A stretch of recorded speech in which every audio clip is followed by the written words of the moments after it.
Diabetes and sugar intake. What is the link? Eating a lot of sugar cannot lead directly to diabetes. However, it can increase the risk of obesity, cardiovascular disease, and other health problems that are linked to diabetes. The Centers for Disease Control and Prevention, CDC, estimate that over 37 million trusted source adults in the United States, or around 11.3% of the adult population, are living with diabetes. Another 96 million adults are living with prediabetes, putting them at risk of developing diabetes over time. Dietary changes in exercise can help manage diabetes and may help prevent prediabetes from becoming diabetes. But does eating sugar increase the risk of diabetes? Research into the connection between sugar consumption and type 2 diabetes is ongoing. Eating sugar alone may not lead directly to diabetes, but sugar may play a role.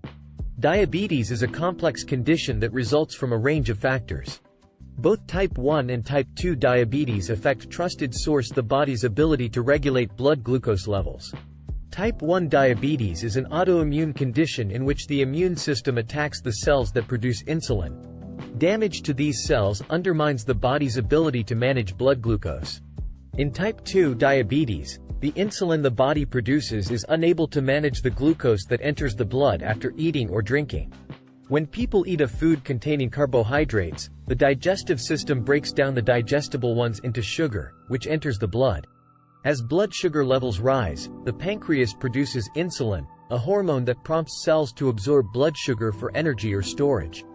As cells absorb blood sugar, levels in the bloodstream begin to fall. When this happens, the pancreas start making glucagon, a hormone that signals the liver to start releasing stored sugar. This interplay of insulin and glucagon ensure that cells throughout the body, and especially in the brain, have a steady supply of blood sugar. Carbohydrate metabolism is important in the development of type 2 diabetes, which occurs when the body can't make enough insulin. As the body either lacks insulin or cannot use it correctly, it will have difficulty transferring the glucose in the blood to the body's cells. Levels of glucose in the blood will remain high. Over time, high levels of blood glucose can cause damage throughout the body, and complications such as diabetic neuropathy can arise. In addition, a high calorie intake can lead to weight gain and obesity. In 2016, some scientists' trusted source noted a correlation between type 2 diabetes and lifestyle patterns that involve high consumption of sweetened drinks. However, while there is evidence that a high sugar intake can lead to weight gain, and a high BMI increases the risk of type 2 diabetes, there is no evidence that diabetes results directly from sugar intake. For example, 100 grams of ketchup may contain 21.8 grams of sugar, including glucose, fructose, and maltose. A 12-ounce can trusted source of soda contains 10 teaspoons of sugar or 160 calories. Many processed foods that are high in sugar are low in useful nutrients, such as vitamins and minerals. Other tips for people with diabetes: choosing carbohydrates with a low glycemic index, GI, such as whole grains.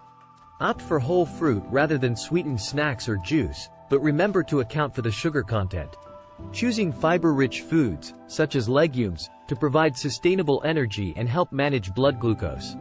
Opt for lean proteins and healthy fats to feel full for longer and reduce the temptation to have a sweet snack. Avoid low-nutrient, processed foods, which can be high in salt and unhealthy fats, as well as sugars. Eat smaller meals more frequently. Large meals can cause blood sugar spikes and hunger between meals, which can lead to unhealthy snacking. Summary: a higher sugar intake seems to correlate with higher rates of type 2 diabetes. Sugar can increase the risk of other health problems, such as heart disease and tooth decay. The AHA Trusted Source and WHO Trusted Source advise people to limit their intake of all added sugars. Ways of reducing the risk of developing type 2 diabetes include exercising regularly and eating a balanced diet that is high in fiber, protein, and saturated fats. Hey there! I'm glad you took the time to watch the video, and I hope it provided some value for you. If you find it interesting, please like and subscribe to my channel.